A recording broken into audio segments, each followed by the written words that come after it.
So iron is an element which makes a rough, dull brown coating all over it. That is called rusting.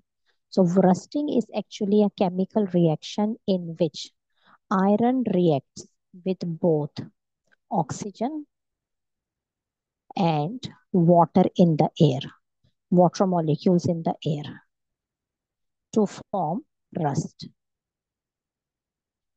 Okay. So if oxygen is there and iron is not there, rusting will not happen. If water is there, oxygen is not there, rusting will not happen. So these two things are mandatory for iron to become rusted. How we are writing the chemical equation? Fe plus O2 plus H2O.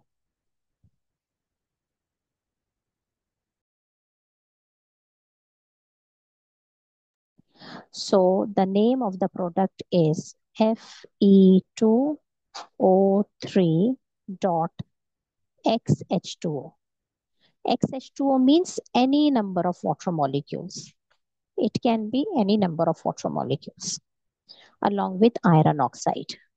So the name of this compound is hydrated iron oxide, rather iron 3 oxide. Hydrated iron 3 oxide.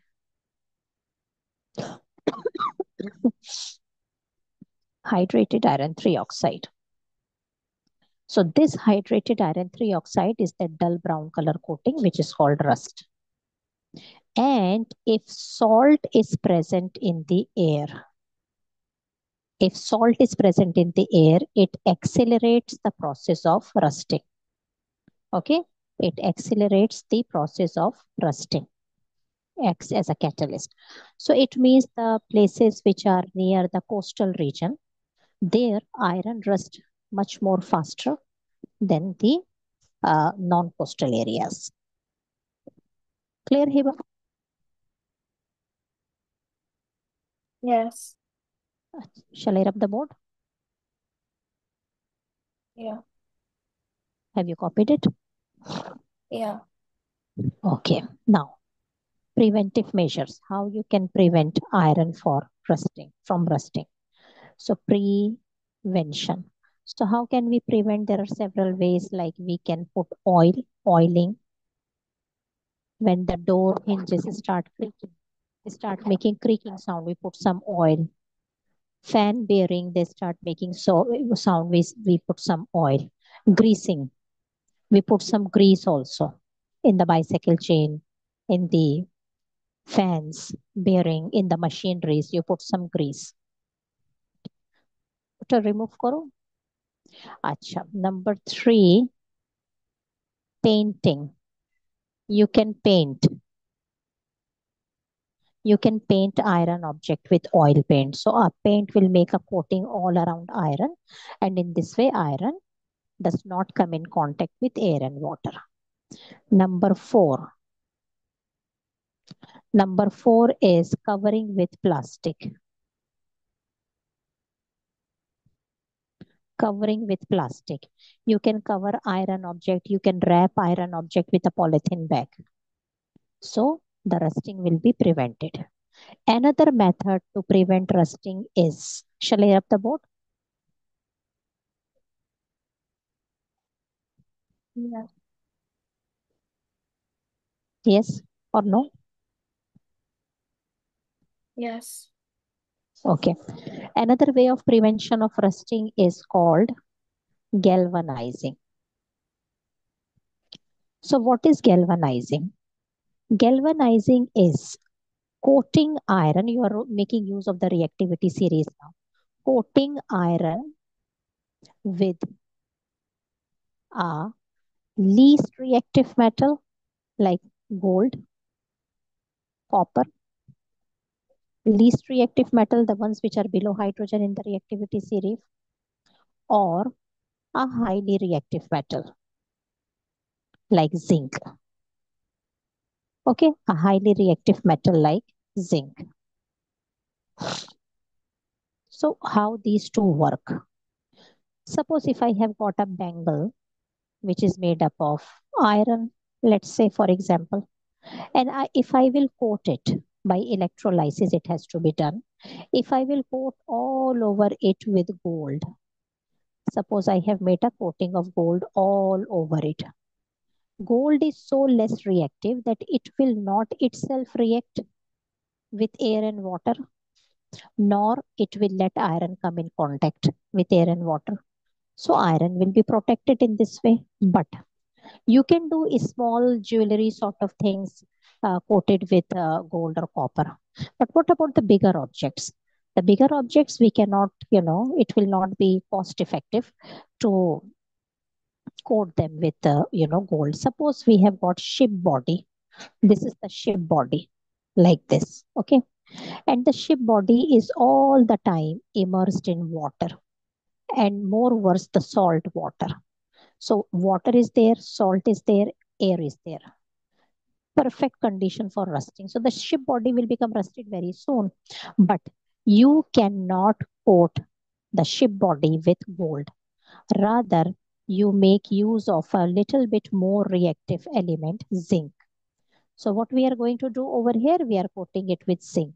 So what zinc is going to do, like zinc is more reactive than iron. So zinc and iron, and though they have the competition with oxygen. So zinc will first react with oxygen and will form a layer of zinc oxide all around the ship body. There will be a layer of zinc oxide. And then zinc oxide will prevent iron to come in contact. Wait a minute, Hiba. Okay.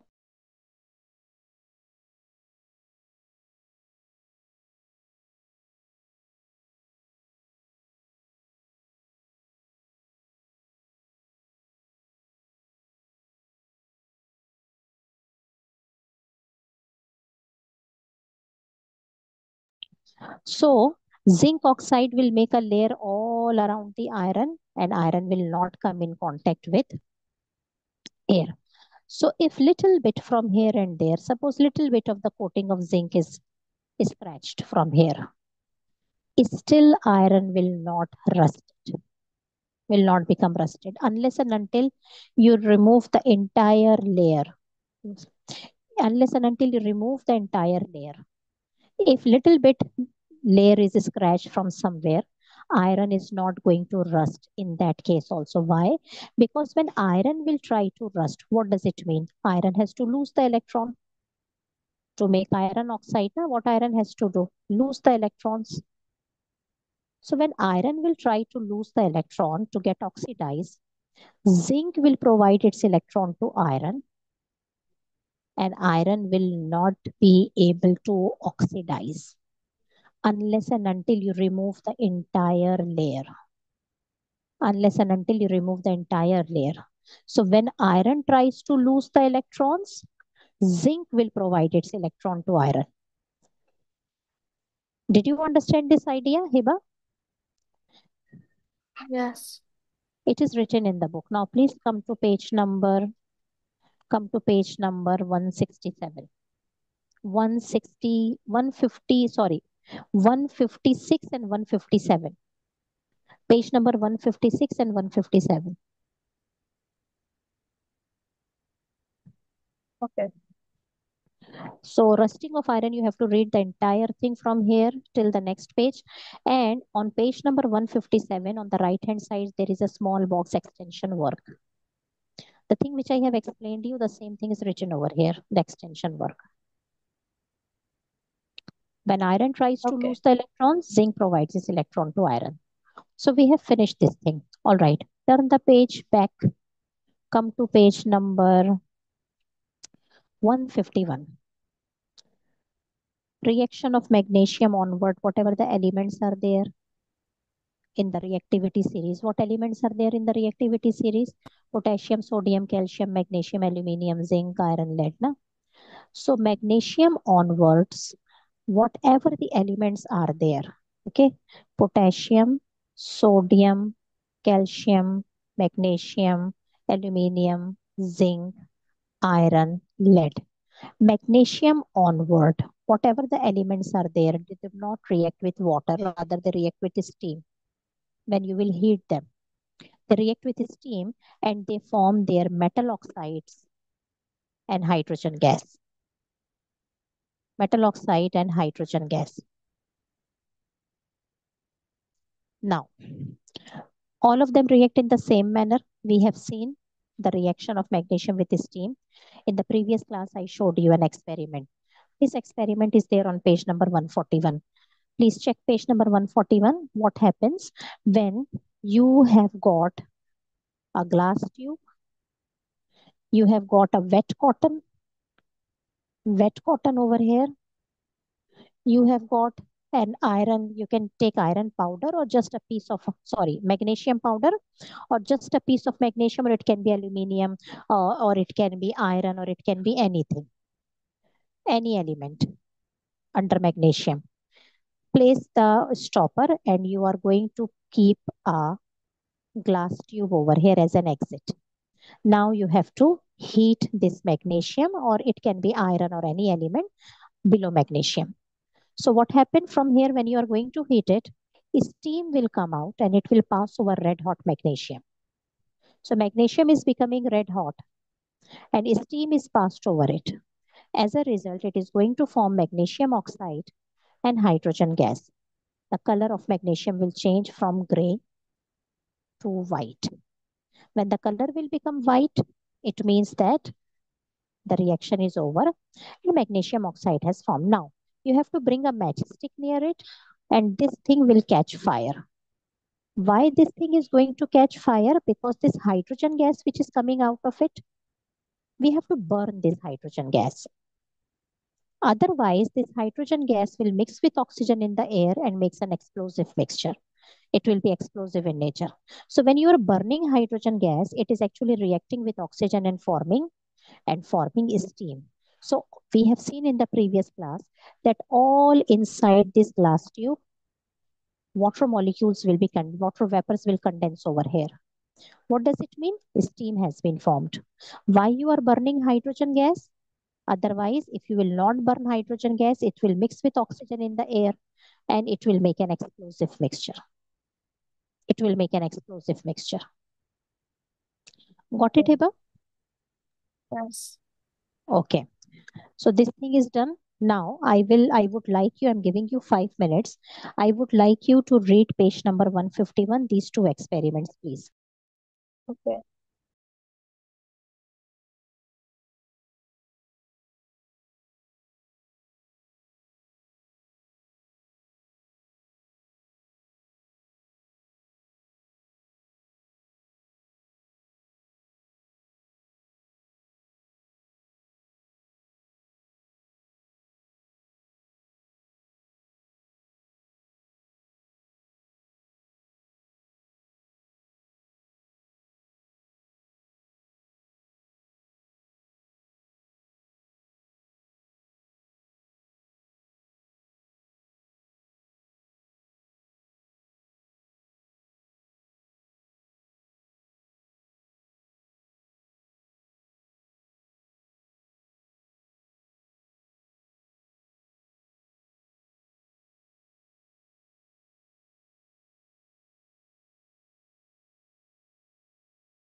Done, Heba?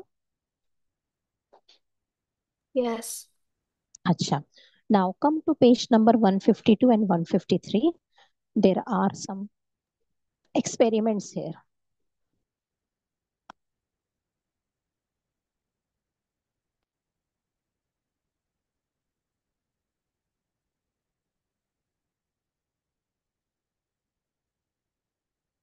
So on page number 152, you can see that we have taken magnesium, zinc, iron, and copper, equal masses of the four elements, in four test tubes with dilute hydrochloric acid in them. Equal volume of hydrochloric acid, equal concentration of hydrochloric acid, equal masses of all the four elements we have taken. And now you can see the table over here. What is the result? What will happen when magnesium, when these metals will react with acid, salt and hydrogen gas will form. So we will see the bubbles of hydrogen gas here.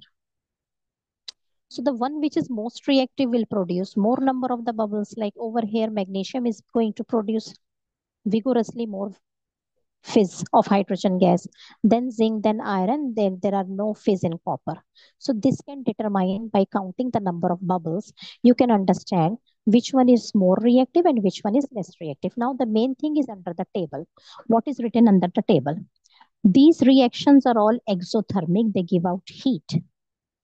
Instead of counting the number of bubbles, you can measure the temperature as well. So the one which is showing a high rise in the temperature, that will be more reactive. The one which is showing a less rise in the temperature will be less reactive.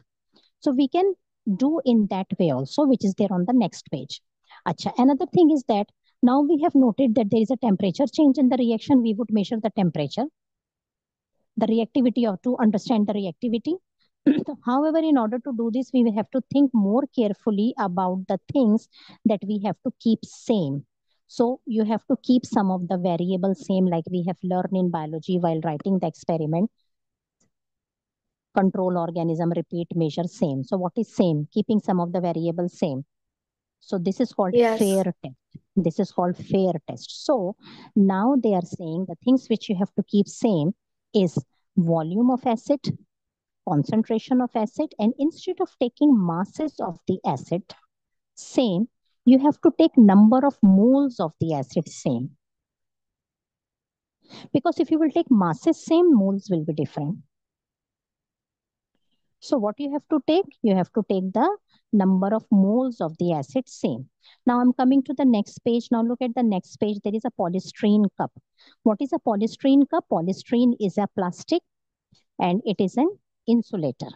Polystyrene is a plastic and it's an insulator.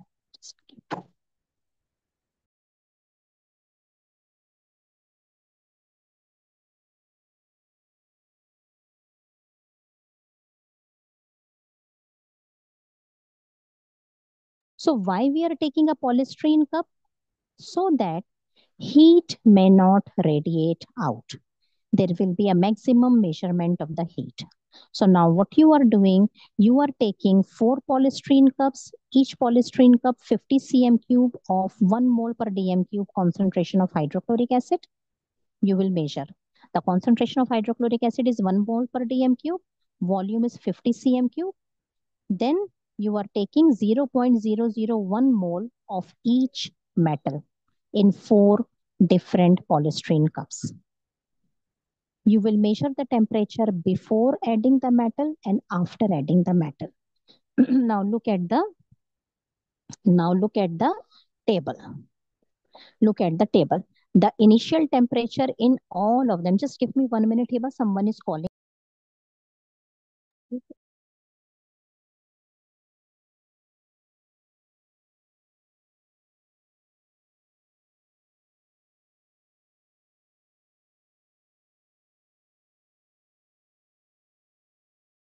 All right. So we are taking 50 cm cube volume of acid in all the 4 polystyrene cups. The concentration is 1 mole per dm cube and the number of moles of each metal is 0.01. Now we will measure the temperature before adding the metal and after adding the metal, and you can see in the table, magnesium has the most rise in the temperature. then zinc, then iron, and there is no rise in the temperature in case of copper. There is no rise in the temperature in case of copper. Why? Because copper does not react at all. Did you understand, Hiba? Yes. Acha. Now, page number 157 to 159. Up to question number 9, like question number 8 and 10, give a cross on question number 8 and 10. You don't have to do question number 8 and 10. Other than question number 8 and 10, 1, 2, 3, 4, 5, 6, 7, and 9. You have to practice. These are the practice questions. You have to practice all of them. All of them. So now, in front of me, I would like you 8 and to, 9, if, I don't need to write. no, you don't have to write 8 and 10. 9 you have to do. 9 you have Okay. to do. So in front of me now, I would ask you to do page number 158. D, the first one D, and number 2, and number 3 onward. Keep on doing with me in front of me. We have finished this chapter. Page number 157, right? 158. 157 is very easy. You can practice later by yourself. Page number 158 D, question number 1 D part you will do. Then 2, 3 onward. Keep on doing. Okay.